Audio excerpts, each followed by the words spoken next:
محمد وعلى آل محمد كما صليت على إبراهيم وعلى آل إبراهيم في العالمين إنك حميد مجيد. قال الله تبارك وتعالى في كلامه المجيد: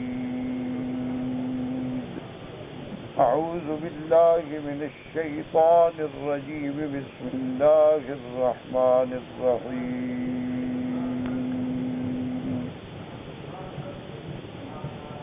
أتى أمر الله فلا تستعجلوه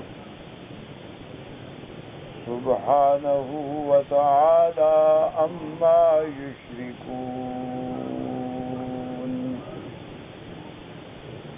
ينزل الملائكة بالروح من أمره على من يشاء من عباده أن أنذروا أنه لا إله إلا أنا فاتقون. خلق السماوات والأرض بالحق تعالى عما يشركون.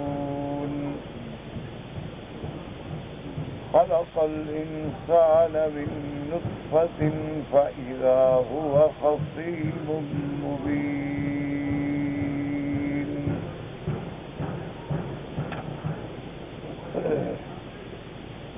سورۃ النحل سورۃ مکیہ ہے. بالاتفاق جس میں کوئی اختلاف نہیں، اور الحمدللہ آپ متعدد بات پڑھ چکے ہیں کہ سور مکیہ ان کو کہا جاتا ہے جو ہجرت سے پہلے نازل ہوئی، چاہے وہ کہیں نازل ہوئی، اور سور مدنیہ ان کو کہا جاتا ہے جو ہجرت کے بعد نازل ہوئی، چاہے وہ مکے میں بھی نازل ہوئی، کیونکہ حضور صلی اللہ علیہ وسلم کی حیات مبارکہ جو ہے وہ دو حصے ہے، مکی زندگی اور مدنی زندگی. تو راجح قول مبارک جو ہے وہ یہی ہے کہ جو ہجرت سے پہلے اتری ہیں وہ سور مکیہ ہیں، اور جو ہجرت کے بعد اتری ہیں وہ سور مدنیہ ہیں. اور اسی طرح یہ بھی یاد رکھیں کہ جتنی سورتیں مکیہ ہیں ان میں زیادہ تر بیان جو ہے وہ مسائل مہمہ کا ہے، جو اہم مسائل. اور وہ اہم مسائل کیا ہیں؟ سب سے پہلا توحید اور اس کی تمام اقسام، یعنی توحید ربوبیت، توحید الوہیت، توحید فی الاسماء والصفات. اور دوسرا مسئلہ ہے اثبات نبوت و رسالت، اور تیسرا مسئلہ ہے اثبات معاد، یعنی قیامت کا برحق ہونا. یہ تین بنیادی مسائل ہیں. تو جتنی سورتیں مکیہ ہیں ان میں ان تین مسائل پہ زیادہ زور ہے، کیونکہ حضور صلی اللہ علیہ وسلم کا ابتدائی دور ہے، اور حضور صلی اللہ علیہ وسلم کی بعثت کے وقت آپ نے جو امت کے سامنے عقائد اور اصول رکھے ہیں وہ یہ تین اصول تھے. سب سے پہلا اصول توحید الوہیت، اور اس کے بعد نبوت و رسالت، اس کے بعد قیامت. اور دوسری یہ بات بھی ہمیشہ ذہن میں رہے کہ یہ تین مسائل جو ہیں یہ ایسے مسائل ہیں کہ سیدنا نوح علیہ السلام سے لے کر سیدنا محمد الرسول اللہ صلی اللہ علیہ وسلم تک کوئی اختلاف نہیں. یعنی تمام انبیاء و رسول جو اللہ نے بھیجے ہیں، اللہ عالم ان کا عدد کیا ہے، بعض روایات کے مطابق 1,24,000 پیغمبر ہے. تو ان سب کے مسائل، یہ تین مسائل جو ہیں ان میں کوئی اختلاف نہیں. باقی احکام ہوتے ہیں، شرائع ہوتے ہیں، فروعات ہوتے ہیں، وہ ہر دور میں اللہ کی رحمت سے اس میں تبدیلیاں ہوتی رہیں، کیونکہ جیسے جیسے قومیں، جیسے جیسے ان کی طاقتیں، قوتیں، حالات، اللہ نے اسی طرح کے احکام عطا کیے۔ یہ بات جو ہے ذہن میں رکھیں۔ اور ایک بات یہ بھی دماغ میں رکھ لیں کہ 1,24,000 مقدس انسانوں کی جماعت، جن کے بارے میں دشمن بھی کہیں کہ سچے ہیں،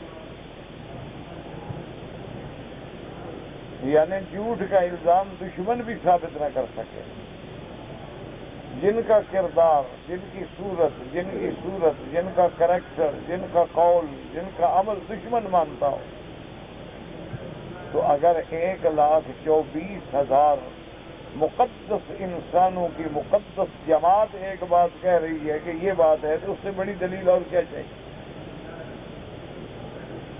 دیکھو نا، ابھی بھی دنیا میں کوئی بڑے سے بڑا واقعہ آ جائے اور محلے کے 10-20 آدمی کھڑے ہو جائیں کہ جی یہ واقعہ یوں ہے، تو ہر آدمی کہتا ہے کہ بابا اتنے بندے کیوں جھوٹ بولیں گے، کوئی عقل کی بات کرو، یہ 20 آدمی ہیں، محلے کے معزز لوگ ہیں، شریف لوگ ہیں، جھوٹ بول رہے ہیں۔ تو سب سے بڑی دلیل تو اللہ کے دین کے برحق ہونے کی، اس سے بڑی دلیل کیا ہے کہ 1,24,000 مقدس انسانوں کی جماعت گواہ ہے۔ اور دوسری ایک بات یاد رکھیں کہ ایک انسان جو ہے مثلا وہ رہتا ہے مدینہ منورہ میں، اور ایک انسان جو ہے علی سبیل المثال یعنی مکہ مکرمہ میں، ایک رہتا ہے بیت المقدس میں، ایک رہتا ہے یمن میں، تو یہ 4 انسان جو اتنا دور ہیں اور آپس میں ان کے ملنے کا بھی کوئی ذریعہ نہیں، یعنی اب تو آپ کہہ سکتے ہیں جی فون پہ بتا دیا ہوگا، لیکن اس دور میں، جس دور کی میں بات کر رہا ہوں، فون کیا ہو تو ذریعہ ہی کوئی نہیں بات کہنے کا۔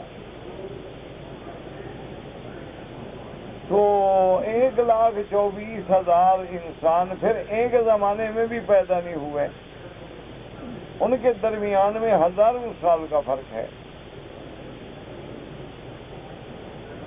جب ہزاروں سال کا فرق ہے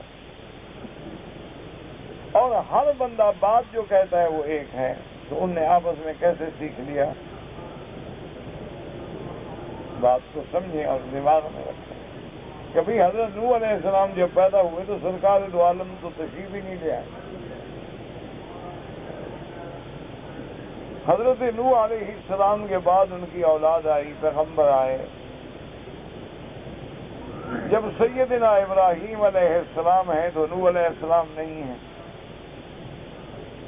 جب سیدنا عیسیٰ علیہ السلام کا دور ہے تو موسیٰ علیہ السلام نہیں ہیں۔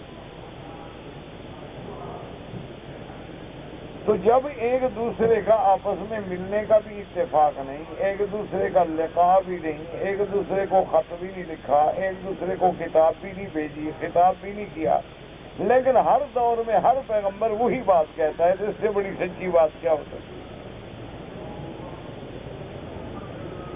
تو معلوم ہوا کہ وہ اپنی بات نہیں کہتے،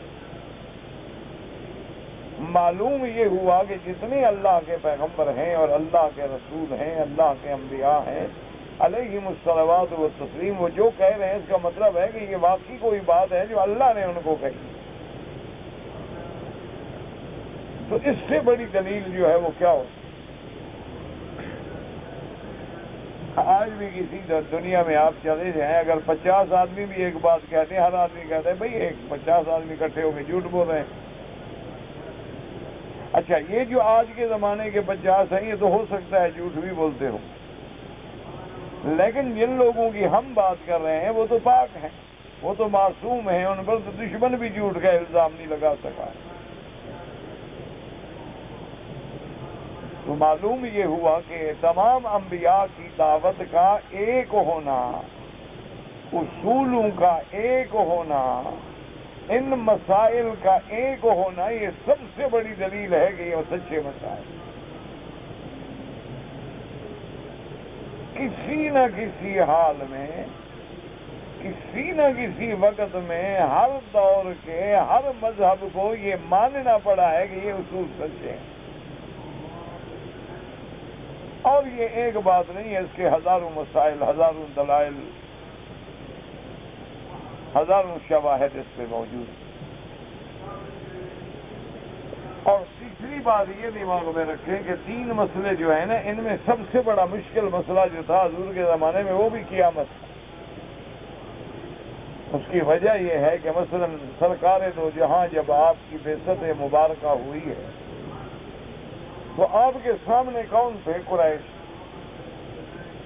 قریش کے قبائل، لیکن ان لوگوں نے بہرحال یہ تو سن رکھا تھا نا کہ ابراہیم الخلیل بھی ایک پیغمبر گزرا ہے، اسی لیے تو وہ کہتے تھے نا کہ ہم ملت ابراہیم پہ ہیں۔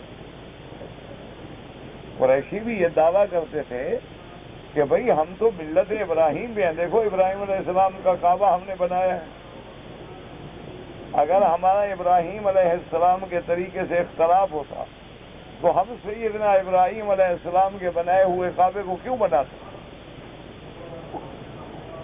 ہم تو مٹانے کی کوشش کرتے کہ گر گیا ہے تو گرنے دو۔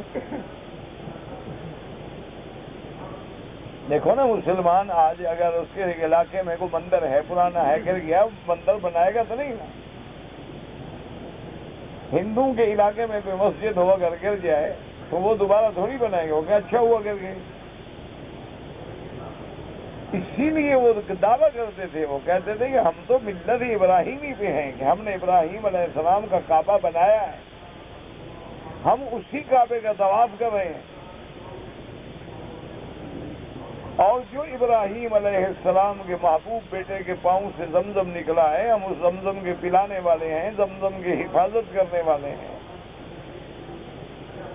تو اس کا مطلب ہے کہ ان کے دماغ میں ایک تصور موجود تھا کہ نبی ہوتے ہیں، یعنی نبوت کا ایک تخیل و تصور موجود تھا۔ اچھا، پھر جب مدینہ منورہ جاتے، نجران جاتے تو یہودیوں نصرانیوں سے بھی ملاقات ہوتی، تو یہودی بھی کہتے بھی ہمارے ایک پیغمبر تھے حضرت موسیٰ علیہ السلام، عیسائی بھی کہتے کہ سیدنا عیسیٰ علیہ السلام کے ماننے والے ہیں ہم۔ تو ایک یہ بات دماغ میں تھی، یعنی اس مسئلے میں کوئی بالکل وہ خالی ذہن نہیں تھے بات کو سمجھے، یعنی ان کے دماغ میں ایک بات تھی کہ نبی ہوتے۔ یہ الگ بات ہے کہ ہم حضور کو نہیں مانتے۔ اچھا، اسی طرح توحید کا مسئلہ بھی کوئی اتنا اہم نہیں تھا ان کے لیے، کیونکہ خدا کو مانتے تھے، وہ داعی یہ تو نہیں تھے کہ منکر خدا ہوں۔ اب تو دنیا میں ایسے لوگ بھی ہیں نا جو بالکل خدا کی ذات کے بھی وجود کے بھی منکر ہیں، وہ کہتے ہیں کہ یہ سارا عالم، یہ دنیا، یہ آسمان، زمین، یہ سب حوادث ہے، حادثہ ہے، حادثہ ہوا بن گئے، حادثہ ہوا مٹ گئے، کوئی نعوذ باللہ خدا نہیں۔ وہ کہتے ہیں خدا کا تصور جو ہے یہ مسلمانوں نے اور ہر مذہب کے لوگوں نے خود گھڑا ہوا ہے ہمیں ڈرانے کے لیے کہ خدا ہے، خدا مارے گا، خدا پکڑے گا، کہاں ہے پیسے خدا؟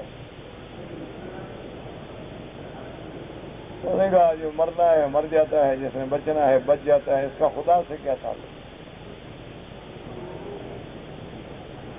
تو یہ لوگ بہرحال آتی ہیں، لیکن مکے والے ایسا نہیں تھے، وہ خدا کو مانتے، وہ کہتے تھے خدا ہے، وہ خالق ہے، وہ مالک ہے، وہ رب ہے، اور اسی اللہ کے نام پہ حج کرتے تھے، باقاعدہ لبیک پڑھتے تھے، لبیک اللہم لبیک، خیراتیں کرتے تھے، عقیقہ کرتے تھے، بچہ پیدا ہو عقیقے بھی کرتے تھے۔ اچھا، بچے پیدا ہوں اگر لڑکا ہو تو ختنہ بھی کرتے تھے، وہ کہتے ہیں ہم ابراہیم علیہ السلام کے طریقے پہ ہیں، ابراہیم علیہ السلام نے ختنہ کیا، ہم بھی کرتے ہیں۔ تو بات کو اچھی طرح دماغ میں رکھیں، یعنی یہ مسئلہ بھی ان کے لیے کوئی اوپرا مسئلہ نہیں تھا۔ زیادہ سے زیادہ انہوں نے یہی کیا نا کہ اللہ کے سوا کچھ اور آلہہ بنا لیے، اور ان کے بارے میں بھی یہ عقیدہ نہیں تھا کہ یہ خدا ہیں، وہ کہتے تھے یہ اللہ کے اور ہمارے درمیان میں واسطہ، یہ خدا نہیں، وہ کہتے تھے خدا خدا ہے، وہ تو مالک ہے، خالق ہے، سب کو پیدا کرنے والا، سب کو روزی دینے والا. اور یہ جو ہمارے آلیہ ہیں، یہ لات ہے، عزا ہے، منات ہے، یہ دراصل ہمارے اور اللہ کے درمیان میں ملانے کا ایک ذریعہ ہے، وسیلہ ہے، واسطہ ہے، کہ جب ہم ان کے آگے کھڑے ہوتے ہیں یہ راضی ہو جائیں گے تو اللہ کو سفارش کر دیں گے، ہمارا کام ہو جائے گا. آج کل بھی ہمارے بعض بھائی جو ہیں نا، ان کے دماغ میں یہی غلط فہمی، وہ بھی یہی کہتے ہیں، وہ کہتے ہیں ہم خدا کو مانتے ہیں، خدا ہے، وحدہ لا شریک ہے، خالق ہے، مالک ہے، یفعل ما یشاء یحکم ما یرید، وہ جو چاہے کر سکتا ہے، کرتا ہے.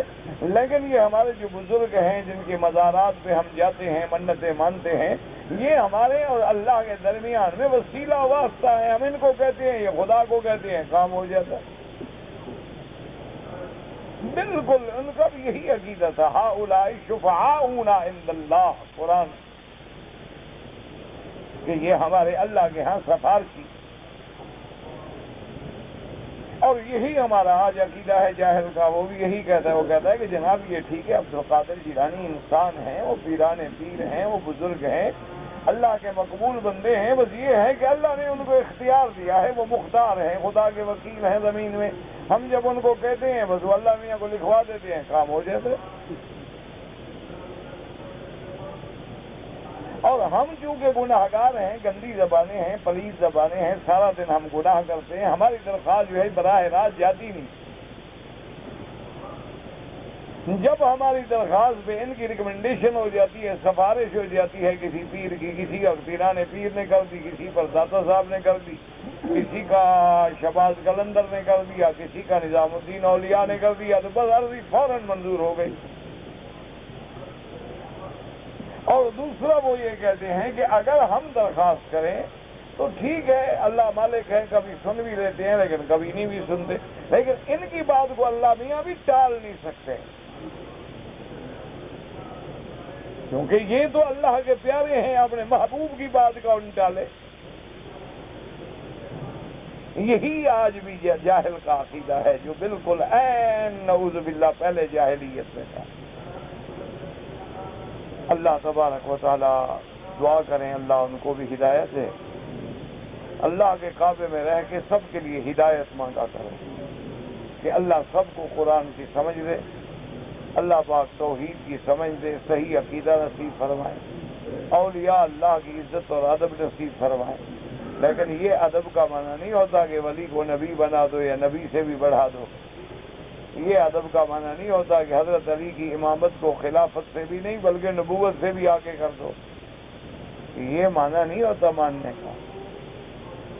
اسلام تو نام اسی کا ہے کہ اعتدال میں رہو، توازن سے رکھو، ہر چیز کو اپنے اپنے مقام پہ رکھو. کعبہ کعبہ ہے، عام مسجد مسجد ہے، مسجد الحرام مسجد الحرام ہے، مسجد النبی مسجد النبی ہے، مسجد الاقصی مسجد اقصی ہے، تو مسجد ہے تو ساری مساجد. لیکن اللہ نے جو ان کو شان دیا ہے وہ کسی اور کو نہیں دیا. تو اس لیے سمجھیں کہ نبوت کا مسئلہ ہو یا توحید کا مسئلہ، یوں سمجھیں کہ کم از کم 100% میں 20% تو ان کے دماغ میں تھا نہ کچھ نہ کچھ. چلو غلط صحیح لیکن تھا تو صحیح نا. سب سے بڑا مسئلہ جو مشکل تھا وہ قیامت، کہ اس کا ان کے دماغ میں بالکل بات داخل ہی نہیں ہوتی تھی. اتنا مشکل مسئلہ. اسی لیے آپ قرآن میں دیکھیں جتنا قیامت کے مسئلے پہ زور ہے نا اور کسی مسئلے میں،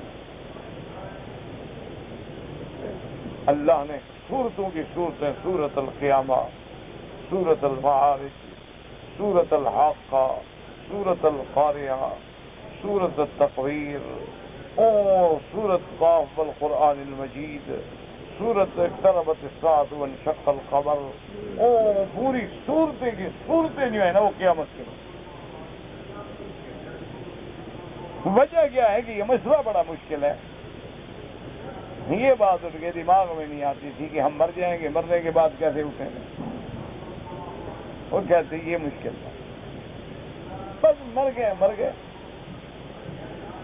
وہ کہتے ہیں دیکھو جی اگر مرنے کے بعد اٹھنا ہے تو آخر ہمارا کوئی باپ دادا تو آ جاتا نا واپس، جن کو مرے ہوئے 1000 2000 500 400 600 200 100 سال گزر گئے، ایک بھی واپس نہیں آیا، جو مرا گیا آج تک نہیں آیا۔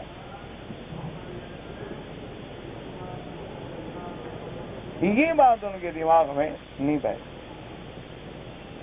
اور یہ بات ان کے دماغ میں نہیں بیٹھتی تھی کہ جی جب بندہ مر گیا، وہ کہتے ہیں جی مر گیا تو پھر اس کے بعد عذاب کیسا؟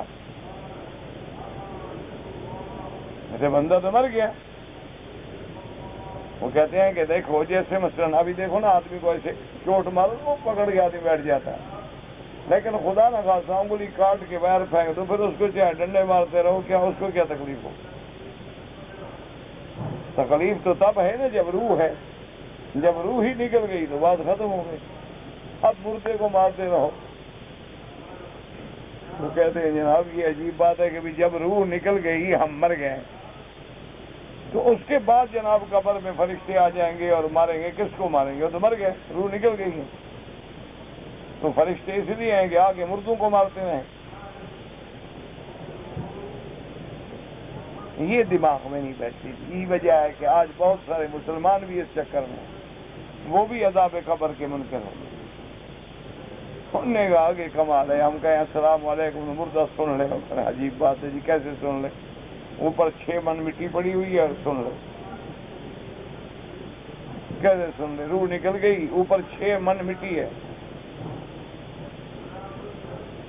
اور پھر جناب یہ ہے، وہ کہتے ہیں کہ ہم جو قبریں بنا رہے ہیں، ہم نے تو اپنے پیروں کی اور بزرگوں کی ایسی قبریں بنائی ہیں ماشاءاللہ کے اوپر ایک سے ایک بڑھیا پتھر لگا دیا ہے، اور 1 سینٹی میٹر کا فاصلہ بھی نہیں چھوڑا، تو فرشتے کیسے گھس جاتے ہیں اندر؟ ہم نے رستہ ہی بند کر دیا سارا، کوئی جا ہی نہیں سکتا اندر۔ چلو غریب کی قبر میں تو گھس جائے، مولوی مکی کی قبر میں تو فرشتہ چلا جائے کہ مٹی کی ہو، لیکن پیروں کی قبریں تو بڑی مضبوط ہیں، ان پہ تو ہم نے باقاعدہ پتھر لگایا ہے، کمرے بنائے ہیں، دروازے رکھے ہیں، اور مجاور بیٹھے ہوئے ہیں، فرشتے کو اندر جانے دیتے ہیں۔ وہ کہتے ہیں یہ کیسے ہو؟ دوسری بات، جب وہ سنتے کہ قیامت میں مرنے کے بعد جب اللہ تبارک و تعالیٰ قبر میں مومن کا امتحان ہو جائے گا، سوال جواب ہو جائے گا، تو حدیث مبارک میں فَيُوَسَّعُ لَهُ فِي قَبْرِهِ، اللہ اس کی قبر کو کھول دے اور اس کے لیے جنت کی طرف بھی ایک کھڑکی کھول دیں گے، اور اس کے بعد اللہ کے فرشتے اس کو کہیں گے کہ نم کا نومت العروس، اب سو جاؤ، جیسے دلہن سو جاتی ہے، دولہا سو جاتا ہے، اس کو کوئی نہیں چھیڑتا، تم بھی اب آرام کرو اور جنت کے مزے لو۔ وہ کہتے جناب یہ بات ہماری عقل میں نہیں آتی کہ دیکھو نا، اب یہاں پر ایک آدمی دفن ہے، مرد ہے، ادھر عورت ہے، اس کی قبر کو جب وسیع کیا جائے تو یہ عورت اس کے اندر آ جائے گی، اور عورت کی قبر کو جب ہم وسیع کریں گے تو وہ جناب اور کسی مرد کے گھر میں آ جائے گی۔ کہتے یہ کیسے قبر بڑھ جاتی ہے؟ اور وہ کہتے جناب کہ ہم نے اپنا مردہ دفن کیا، 10 سال کے بعد جو ہم نے قبر کھودی، جتنی ہم نے بڑھائی تھی اتنی ہے، وسیع تو ہوئی نہیں۔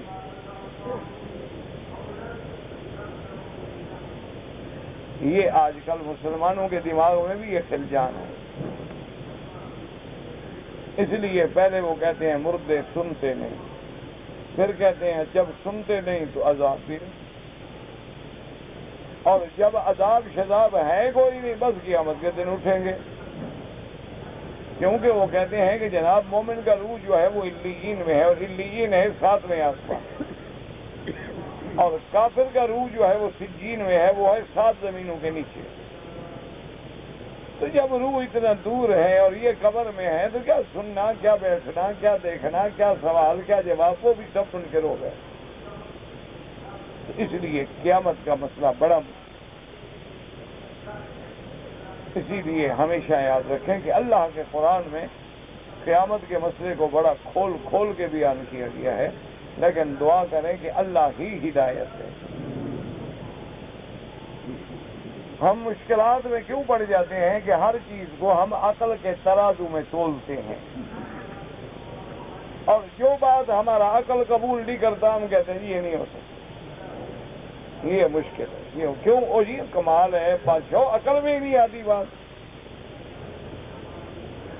یہ جو عقل کا ترازو ہم نے رکھا ہوا ہے نا، حالانکہ یہ نہیں سمجھتے کہ بابا ہر بات کا ترازو الگ ہوتا ہے، ہیرے تولنے کا ترازو الگ ہے، زمرد کا، یاقوت موتی کا الگ ہے، سونے چاندی کا الگ ہے، اور پتھر تولنے کا الگ ہے۔ اب جس میں ہیرے تولے جاتے ہیں اس میں کبھی تم نے گندم یا چاول تولا ہے؟ اور جس میں گندم اور چاول وزن کیا جاتا ہے اس میں کبھی ہیرے نہیں تولے جاتے۔ تو یہ قیامت کے مسئلے ہیں، اس کے لیے صرف عقل نہیں، وحی کی ترازو چاہیے۔ اس کو صرف عقل کے ترازو میں تولو گے تو پاگل ہو جاؤ گے، یا انکار کر بیٹھو گے یا اسلام سے نکل جاؤ گے۔ اس کو تولنا ہے تو پھر وحی کی روشنی چاہیے، اور جب وحی کی روشنی آ جاتی ہے پھر کوئی مسئلہ مشکل ہے ہی نہیں۔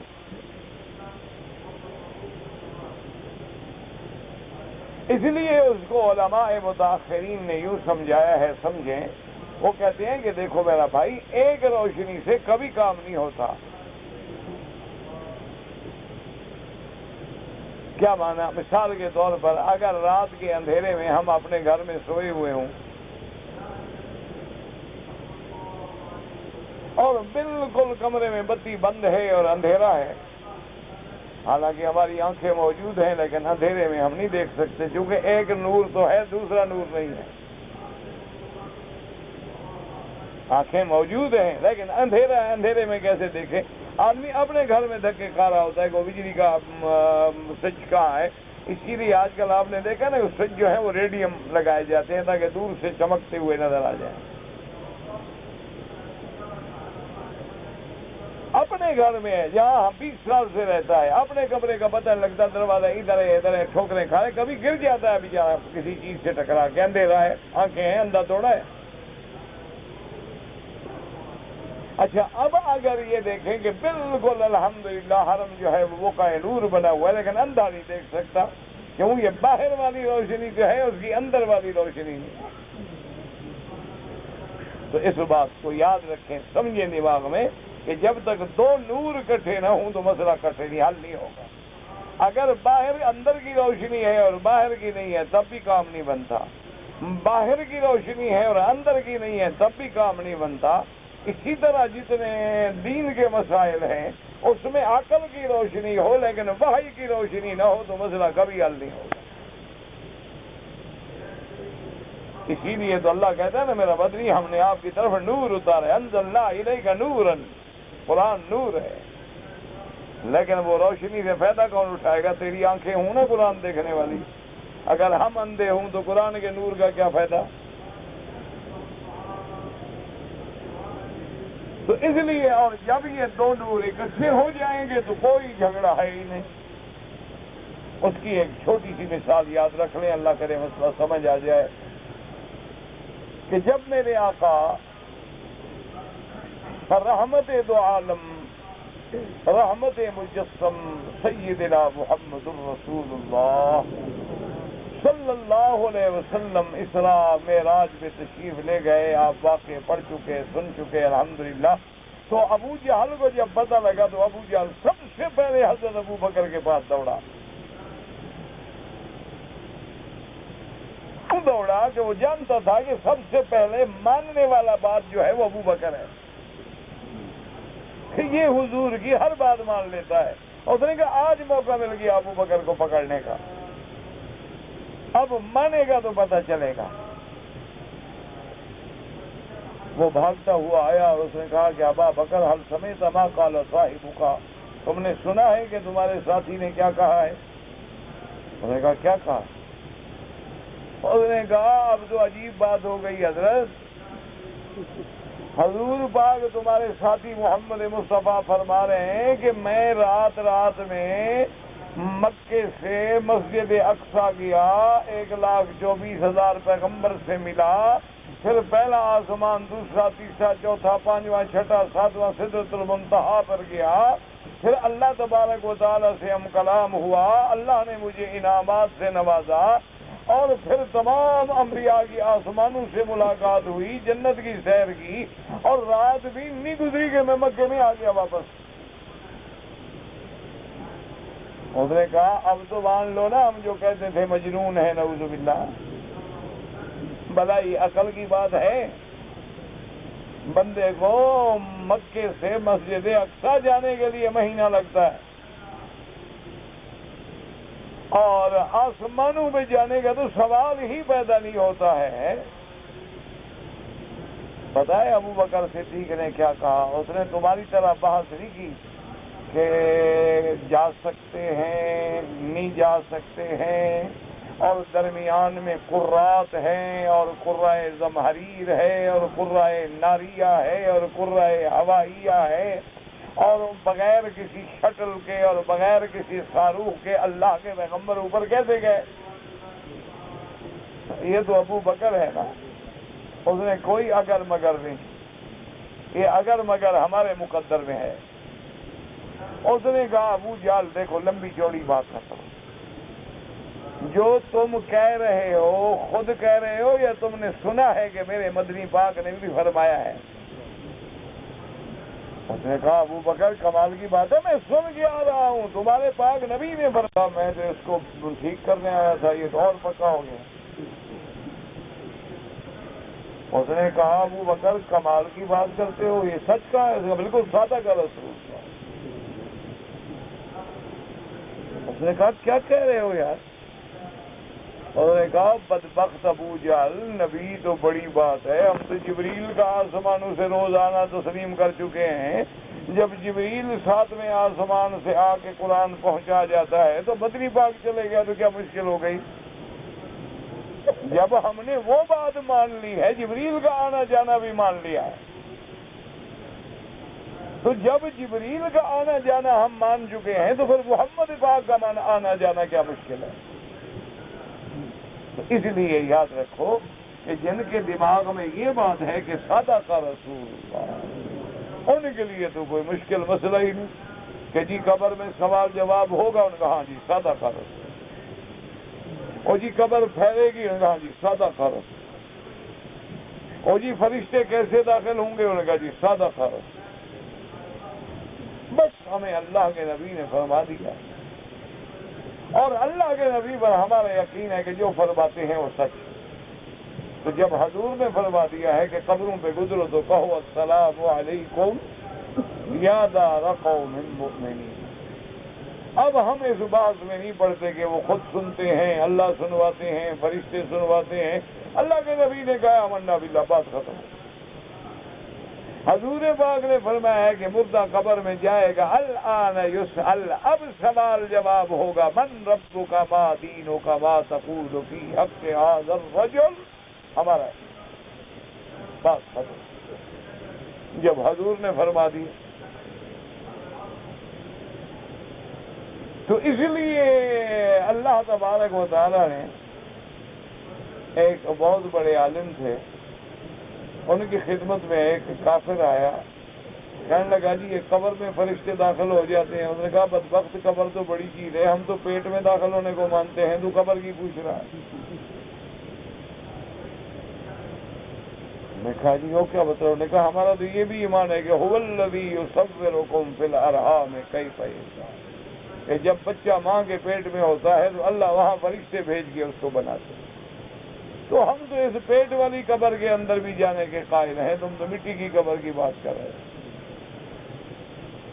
ہو۔ جب ہمارا قرآن پہ ایمان ہے اور ہمارے عقل کے بنانے والا خدا ہے، تو جس نے عقل بنایا ہے اس کا خالق کہہ رہا ہے، بس ہمارا ایمان۔ اگر ہماری عقل رسائی نہیں کر سکتی تو اس کا معنی یہ ہے کہ ہمارا عقل ناقص ہے، ہماری میزان چھوٹی ہے، اس میں وہ قیامت والے مسئلے تولے نہیں جاتے۔ اور جس دن ہماری وہ میزان ٹھیک ہو گئی، ایمان مل گیا، دل کھل گیا، تو پھر مسئلہ ہی کوئی نہیں۔ اسی لیے حضرت علی رضی اللہ تعالی عنہ کی ایک بات مبارک ہے، اللہ اگر سمجھ عطا فرمائے نا تو سونے سے لکھنے والی ہے کہ سیدنا علی المرتضی رضی اللہ تعالی عنہ نے فرمایا کہ آج اگر اللہ میرے آگے سارے پردے ہٹا دیں اور میں جنت جہنم تمام چیزیں اپنی آنکھوں سے دیکھ لوں، پھر بھی کوئی فرق نہیں پڑے گا زیادہ، چونکہ میرا اتنا ایمان پہلے بغیر دیکھنے سے بھی موجود ہے۔ اسی کا نام ہے والذین یؤمنون بالغیب، بن دیکھے ایمان لائے ہیں، بن دیکھے ہوئے،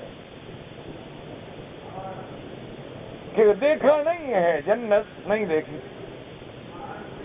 حوریں نہیں دیکھی، دیکھا نہیں، اسی لیے سوال کرتے رہتے ہیں جی حوریں کیسی ہوں گی، میں نے دیکھی ہے، بتاؤ ان کو حوریں کیسی ہوں گی۔ کوئی آ جاتا ہے جی ابلیس اپنے بچوں کو کام جو کرواتا ہے تنخواہ دیتا ہے، تمہیں کیا فکر ہے، نہیں دیتا تم دے دو۔ بیوقوفوں کا کیا علاج ہے دنیا میں، ایک ڈھونڈو ہزار ملتے ہیں۔ بھئی تمہیں کیا فکر ہے ان کی تنخواہ کا، تم اپنے بیوی بچوں کی روٹی کا کام کرو۔ اللہ اکبر، اللہ ہدایت کے فیصلے فرما دے۔ تو اس لیے یاد رکھو کہ جب اسی لیے قرآن کی آیت پہ غور کرو نا مسئلہ سمجھ آ جائے کہ قیامت میں کافر کیا کہیں گے۔ قالوا لو كنا نسمع او نعقل ما كنا في اصحاب السعیر۔ قیامت میں کہیں گے ہائے کاش ہم نے سنا ہوتا، کیا مانا سنا تو تھا، یعنی سن کے مان لیا ہوتا۔ ایک ہوتا ہے سننا اور مانے نہیں تو مانا سنا ہی نہیں۔ جیسے آپ کہتے ہیں نا جی آپ اپنے بچے کو سمجھاؤ، کہتے ہیں وہ سنتا ہی نہیں، اب یہ تھوڑا ہے کہ بہرا ہو گیا ہے، مانا ہے کہ مانتا ہی۔ اگر ہم نے پیغمبروں کی بات مان لی ہوتی، او نعقل، یا ہم نے اللہ کے کونی دلائل پہ غور کر کے سمجھ لی ہوتی تو آج جہنم میں نہ پڑے ہوتے۔ اللہ فرماتا ہے بدبختو اب اقرار کر رہے ہو، جب اقرار کا زمانہ گزر گیا۔ فَاعْتَرَفُوا بِذَنبِهِمْ فَسُحْقًا لِأَصْحَابِ السَّعِيرِ۔ اسی لیے آگے کیا ہے، إِنَّ الَّذِينَ يَخْشَوْنَ رَبَّهُمْ بِالْغَيْبِ، کہ وہ اپنے رب سے ڈرتے ہیں بن دیکھے۔ ہم نے خدا نہیں دیکھا، بن دیکھے خدا مان لیا ہے، بن دیکھے خدا مان لیا ہے، اور دیکھنے والے کا کہا مان لیا ہے، بس بات۔ یخشون ربہم بالغیب، کہ بن دیکھے ہوئے ہم نے خدا نہیں دیکھا، ہم نے جنت جہنم نہیں دیکھی، ہم نے عرش و کرسی نہیں دیکھا، ہم نے ملائکہ نہیں دیکھے، ہم نے حور و غلمان نہیں دیکھے، ہم نے درجات جنت نہیں دیکھے، درکات جہنم نہیں دیکھے، لیکن ایمان ہے۔ کیوں؟ اللہ کے نبی نے فرما دیا، بات ختم ہو گئی کہ جب ہم حضور پر ایمان لے آئے ہیں تو بات ماننا تو مشکل ہے ہی نہیں۔ تو اس لیے ہمیشہ یاد رکھیں کہ بعض مسائل ہوتے ہیں سماعی، بعض مسائل ہوتے ہیں عقلی، بعض مسائل ہوتے ہیں جو عقل کام نہیں کرتی، وہ سننے سے ہی ماننے ہوتے ہیں، وہ سننے سے ہی ماننے پڑتے ہیں، وہاں عقل کام نہیں کرتی، عقل جواب دے دیتی۔ اور اس کی ادنی سی مثال یہ ہے کہ آدمی دیکھو نا خواب میں سوتا ہے کبھی، اچھا سویا ہوا کہاں ہے فٹ پاتھ پہ، اور خواب دیکھ رہا ہے کہ ایک بہت بڑا پارک ہے اور باغ ہے اور چشمے ہیں اور نہریں ہیں اور میں نہا رہا ہوں اور دوڑ رہا ہوں، اور جہاں سویا ہوا ہے وہ 4 فٹ کا کمرہ ہے، اور دیکھ رہا ہے ماشاءاللہ میلوں کا باغ، تو وہ کیسے نظر آ گیا جناب؟ اور باقاعدہ اس سے لطف اندوز ہو رہا ہے کہ واقعی میں باغ میں سیر کر رہا ہوں۔ تو اگر اللہ یہ خواب میں دکھانے پہ قادر ہیں تو اللہ قبر میں بھی جنت دکھانے پہ قادر ہیں۔ اللہ تبارک و تعالیٰ کے آگے کوئی مشکل نہیں۔ اللہ تبارک و تعالیٰ اگر سیدنا ابراہیم علیہ السلام کی پکار جو ہے وہ مردہ جانور مردہ پرندوں کو سنانے پہ قادر ہے تو مردہ انسان تو پھر بھی انسان ہے. اللہ تبارک و تعالیٰ کو سیدنا ابراہیم نے عرض کیا تھا نا رب ارنی کیف تحیی الموتى قال اولم تؤمن قال بلى ولكن ليطمئن قلبی. اللہ مجھے ذرا نمونہ تو دکھا دینا آپ مردوں کو کیسے زندہ کرتے. اللہ نے فرمایا خلیل تم نہیں مانتے نے کہا اللہ میرا ایمان ہے لیکن اطمینان قلب بھی تو ہے نا کہ ایک سنی ہوئی بات ہے ایک دیکھی ہوئی بات ہے. تو لیس المعاینۃ جو معائنہ کرنا ہے وہ سننا تو سننا ہے معائنہ معائنہ ہے. اگر مجھے اللہ نے فرمایا اچھا دیکھ لو اور دکھایا کیسے فخذ اربعة من الطير فصرهن إليك. اللہ نے حکم دیا کہ پرندے پکڑو. اچھا اللہ نے یہ حکم کیوں نہیں دیا 4 بندے پکڑے گئے ان کو ٹکڑے کرو. ہاں جی معلوم ہوا کہ انسان کا تقدس ہے انسان کو اللہ نے حرمت دی ہے.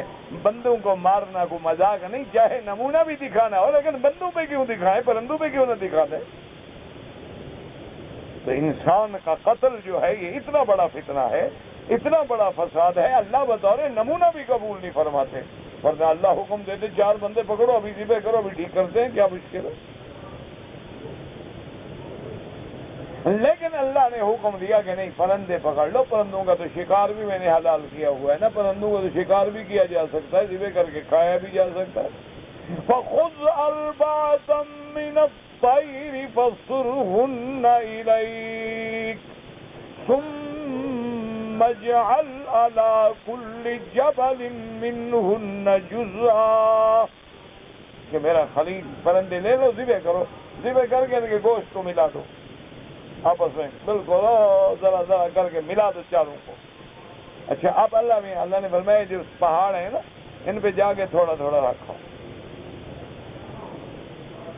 ٹھیک ہے اب جناب جا کے اللہ یہ دکھانا چاہتے ہیں کہ میرا خلیل دیکھو یہ پرندوں کے گوشت مل گئے 4 پرندے ہیں ایک دوسرے میں مل گئے. اب ایک ٹکڑا ادھر ہے اور ایک اس پہاڑ پہ ہے. دیکھو میں کیسے جمع کرتا ہوں تاکہ لوگوں کو مشکل مسئلہ حل ہو جائے نا کہ جب ہم مر جائیں گے ہماری ہڈیاں وڈیاں تو ریزہ ریزہ ہو جائیں گی اور بارش ہے تو بہا کے لے جائیں گی پھر کیسے ڈھونڈیں گے. اللہ نے فرمایا دیکھو ان کو میں نے کیسے اکٹھا کیا. اب جناب یہ سارے جب حضرت ابراہیم علیہ السلام نے تقسیم کر دی اللہ نے فرمایا اب ثم اب بلاؤ ان کو پرندوں کو. اللہ میاں وہ تو مر گئے ہیں مردے سنتے ہیں مردے تو سنتے نہیں. اللہ نے فرمایا بلاؤ تو صحیح تمہارے دن میں تو بلانا ہے نا. اچھا اندازہ کریں وہ مردے ہیں اور سنے بھی اور پہچانے بھی کہ ابراہیم کی آواز ہے. اور خدا کے بندے اللہ کے قرآن کو پڑھا کرو تو مسئلے سارے حل ہو جائیں. ضد کرو تو اس کا علاج کوئی نہیں. وہ تو پھر وہی ہے نا انہوں نے کہا لاہور گیا تھا اور سب کو جھوٹا کرایا. انہوں نے کہا یار وہاں لاکھوں بندے رہتے ہیں. انہوں نے کہا میں نے جب کسی کی بات ہی نہیں مانی سب جھوٹے ہو گئے. وہ جو کہتے تھے میں نہیں مانتا تھا. بس یہ ضد کا علاج کسی کے پاس نہیں. ثم ادعوهن يأتينك سعيا. اللہ نے فرمایا ان کو پکارو اور تمہارے پکارنے سے وہ دوڑتے ہوئے چلے آئیں گے. اللہ میاں پرندے تو اڑ کے آ جائیں. تو اللہ نے فرمایا کل دشمن کہیں گے کہ اڑنے والے کوئی اور ہوں گے ابراہیم کو دھوکہ لگ گیا. کیوں پتہ نہیں اور بھی اڑ رہے تھے کوئی اور آ گئے. ابراہیم علیہ السلام نے سمجھا وہی اپنا بٹیرا ہے یہ تو اور تھا. نہ دوڑ کے آئیں گے جہاں رکھا تھا دیکھو وہی سے دوڑ کے آ رہا ہے. اپنی آنکھوں سے دیکھتے رہو گے وہی مردے تیری آواز سن کے تیرے پاس آئیں گے دوڑ کے. اور اس کے بعد وَاعْلَمْ أَنَّ اللَّهَ عَزِيزٌ حَكِيمٌ. اور میرے پیغمبر جان لے کہ اللہ ہر بات پہ غالب ہے. اللہ تبارک و تعالی کے فیصلے کو کوئی ٹال نہیں سکتا. وہ مارنے پہ آئے کوئی ٹال نہیں سکتا، وہ مرنے والوں کو دوبارہ جلانے پہ آئے تو کوئی ٹال نہیں سکتا. اور پھر یہ اس کی حکمتیں ہیں. اچھا پیدا کیوں کیا، پیدا کیا تو پھر مار کیوں دیا، مرنے کے بعد پھر دوبارہ کیوں اٹھائے گا.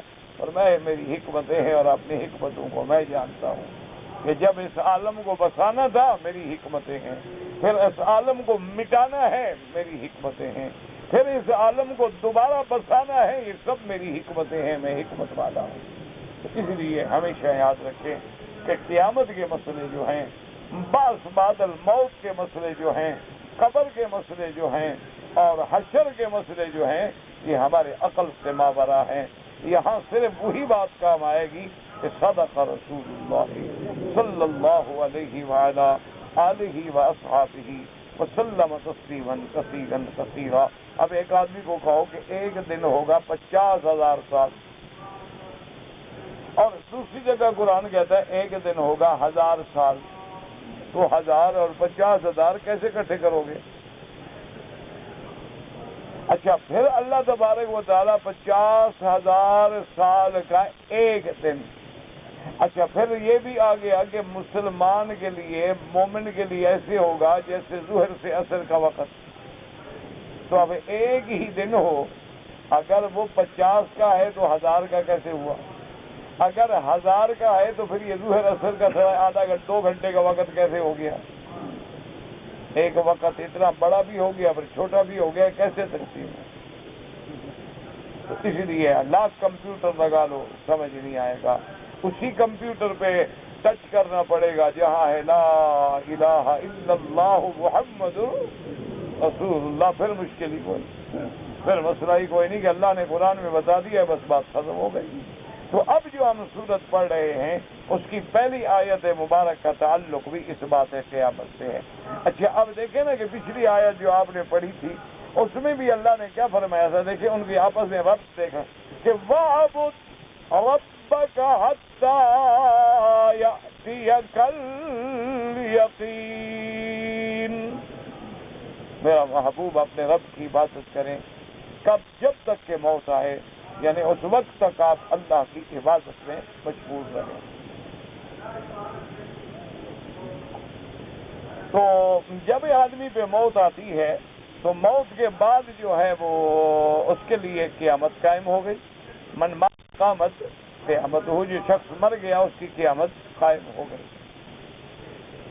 درود شریف پڑھ لیں جی تاکہ وہ سپیکر والا نمبر دیکھ لے بیچارہ اینک لگا.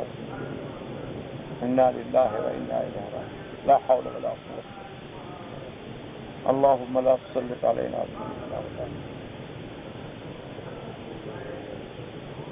زندگی بیت گئی، ان کو یہ نہیں پتہ لگا کس نمبر پہ رکھنا ہے. بھئی 1 پہ رکھو، 2 پہ رکھو، 3 پہ رکھو، 10 پہ رکھو، 0 پہ رکھو، 0 پہ رکھو، جان چھوڑو ایک جگہ پر تو رکھو. کیوں اللہ کا عذاب بن گئے ہو ہمارے لیے؟ ایک گانا گا رہا ہوں کہ کبھی بڑھا دو اور کبھی کم کر دو. خدا کے قرآن سے چھیڑتے ہو. یہاں رکھنا ہے، مر جاؤ 1 نمبر پہ رکھ دو. ہم کبھی تمہیں شکایت نہیں کریں گے کہ کم ہے یا زیادہ. کبھی ہاتھ دیتے ہیں، کبھی انگلی دیتے ہیں، کبھی چھیڑتے ہیں، کبھی اوپر دیتے ہیں، کبھی ادھر سے دیتے ہیں. کیا عقل کی بات ہے؟ اور کون ہے؟ اپنے لوگ ہیں. لا حول ولا قوت الا باللہ.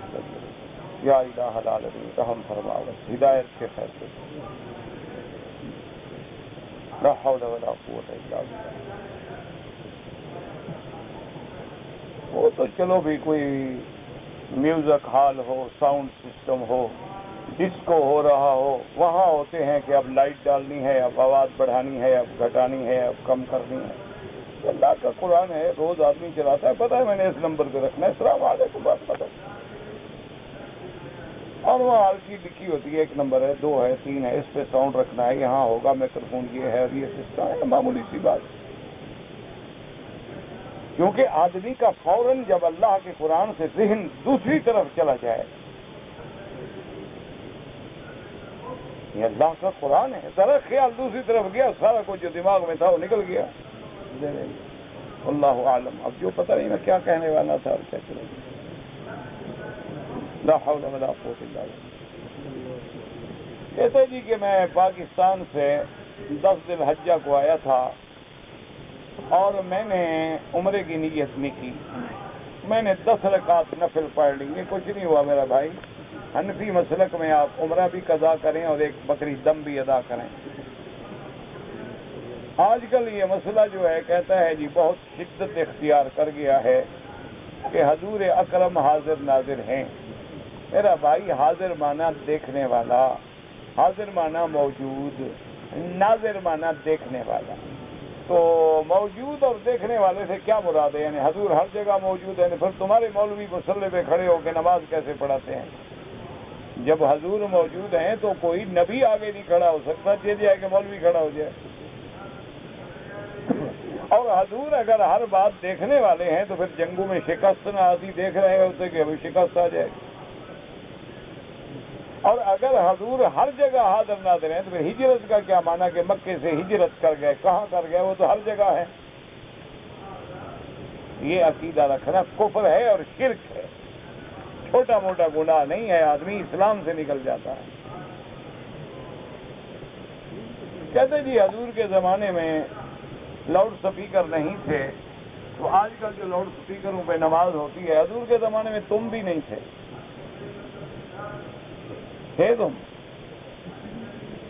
تم آ گئے ہو تو اور چیزیں بھی آ گئی ہیں۔ اگر ان کا استعمال خیر کے لیے ہے تو جائز ہے، شر کے لیے ہے تو ناجائز ہے۔ اگر اسی سپیکر پہ گانے لگا دو تو حرام ہے، قرآن لگاؤ تو ثواب ہے کہ زیادہ لوگ سنیں گے۔ کہتے جی کہ 12 ربیع الاول کو لوگ لائٹیں لگاتے ہیں، میلاد کرتے ہیں، یہ بدعات ہیں۔ اگر واقعی ان کو حضور پاک سے محبت ہے تو تمام پیسہ جو لائٹوں میں اور جلوسوں میں اور جھنڈیوں میں لگاتے ہیں وہ حضور کی امت کے غریبوں کو دیتے ہیں، وہ زیادہ ثواب۔ کتنے لوگ ہیں، آج بھی میں اخبار میں پڑھ رہا تھا کہ ایک عورت نے غربت کی وجہ سے اپنا معصوم بچہ 5 روپے میں بیچ دیا۔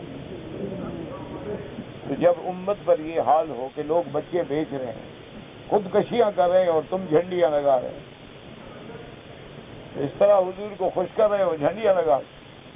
یہ سارے پیسے اکٹھے کر کے غریبوں کو دے دو، ہسپتالوں میں دے دو، مریضوں کو دے دو، تاکہ اللہ تمہاری قیامت بھی بہتر کرے، تمہارے لیے بھی اللہ کی رضا حاصل ہو۔ کہتے جی کہ صبح کی نماز اگر قضا ہو جائے تو سب سے پہلی بات یہ ہے کہ جیسے ہی نیند کھلے فوراً ادا کرو، اس میں تاخیر نہ کرو۔ باقی اگر تاخیر ہو جائے تو پھر ظہر سے پہلے پہلے ادا کر دو۔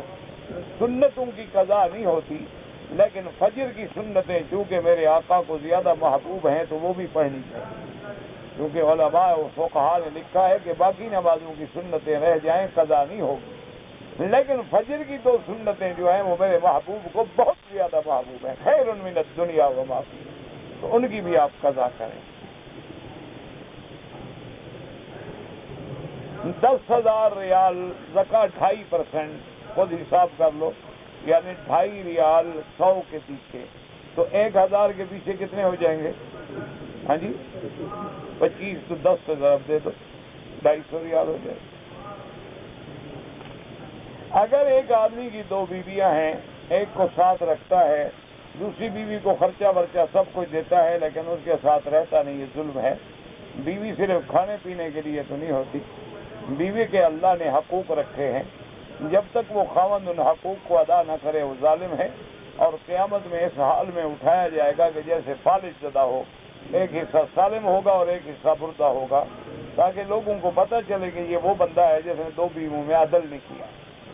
کھانا پینا کیا ہے؟ کھانا پینا تو بھیک مانگ کے بھی کھا سکتا ہے آدمی۔ کہتے ہیں جی ایک پیر آپ نے بتایا تھا کہ جو جھوٹا پیر بنا ہوا ہے اس کا ایڈریس کیا ہے؟ کیوں گمراہ ہونا چاہتے ہو کہ میں ایڈریس بھی بتاؤں؟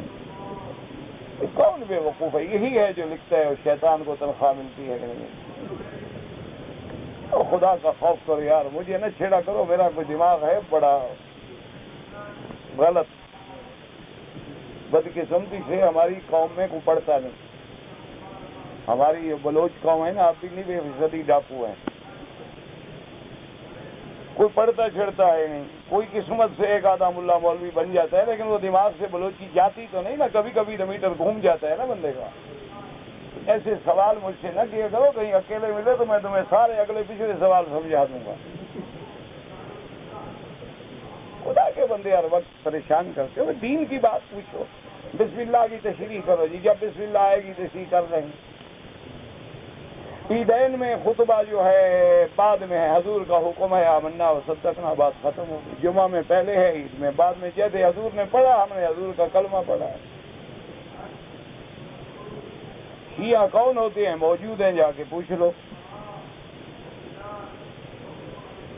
کدو کھانا ہاں سنت ہے حضور پاک کی، حضور کو محبوب ہے۔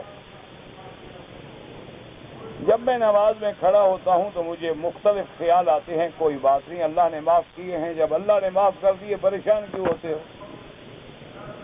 جتنے بھی خیال آئیں جب اللہ نے معاف کر دیے ہیں تو بات ختم ہو گئی۔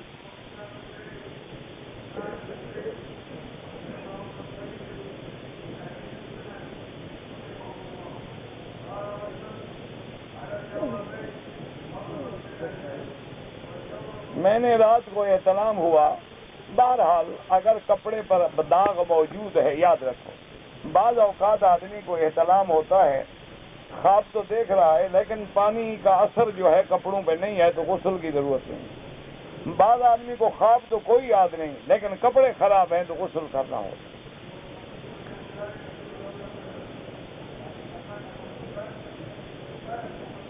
میں روزہ رکھتا ہوں تو شام کے وقت، افطار کا وقت جب قریب آتا ہے تو دعا منظور ہوتی ہے۔ حدیث مبارک میں آتا ہے للصائم فرحتان، اللہ پاک روزے داروں کو دو خوشیاں دیتے ہیں، ایک عند الافطار، ایک تو افطار کے وقت، اور ایک عند لقاء الرب، جب وہ قیامت میں اپنے رب کا دیدار کریں۔ تو باقی دعا جو مرضی ہے مانگو، سب سے اہم اسألک العفو والعافیہ۔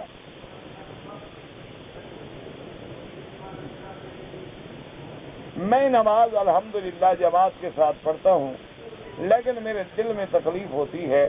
الا بذکر اللہ تطمئن القلوب، آپ نماز پہ ہی زیادہ زور دیں، قرآن پڑھنے پہ زیادہ زور دیں، دل کا علاج اللہ کا ذکر ہے۔ جو بھی مسجد ہے، کسی بھی مسجد میں جب آپ فجر کی نماز پڑھ لیں وہیں بیٹھ جائیں اور 4 رکعت اشراق پڑھ کے نکلیں تو اللہ آپ کو عمرے کا ثواب عطا فرمائے۔ اسی طرح عورت اپنے گھر میں ایک جگہ مقرر کر لے مسجد کی کہ بھی یہ ہماری مسجد ہے، ہم یہی نماز پڑھیں گے، تو وہاں بیٹھی ہے، اللہ اس کو بھی ثواب دیں گے انشاءاللہ۔ طواف کے دوران میں اگر کوئی قرآن پڑھے جائز ہے۔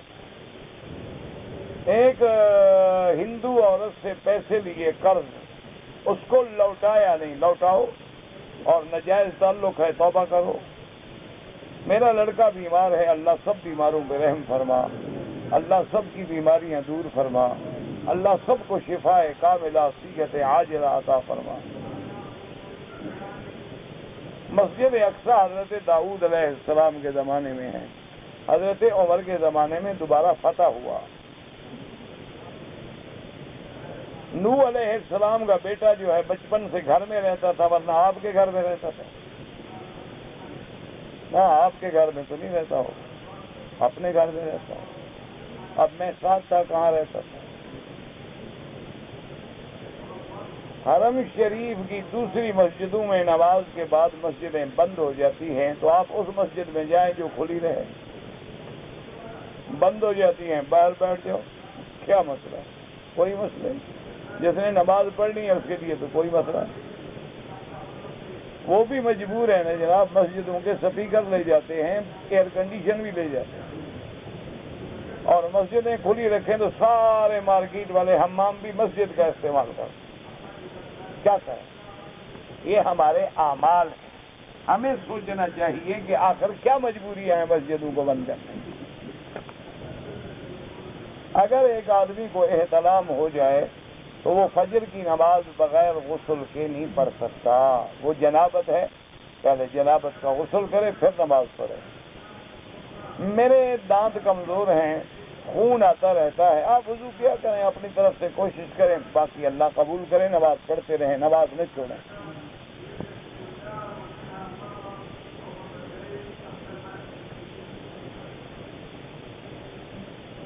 ایک دفعہ میرے پاس مرغی مر گئی، دوبارہ زندہ ہو گئی، کوئی اور پکڑ کے لے آئے ہو گئے،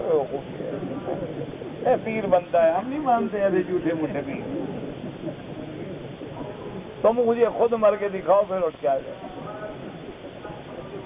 پھر تو میں مان لوں گا۔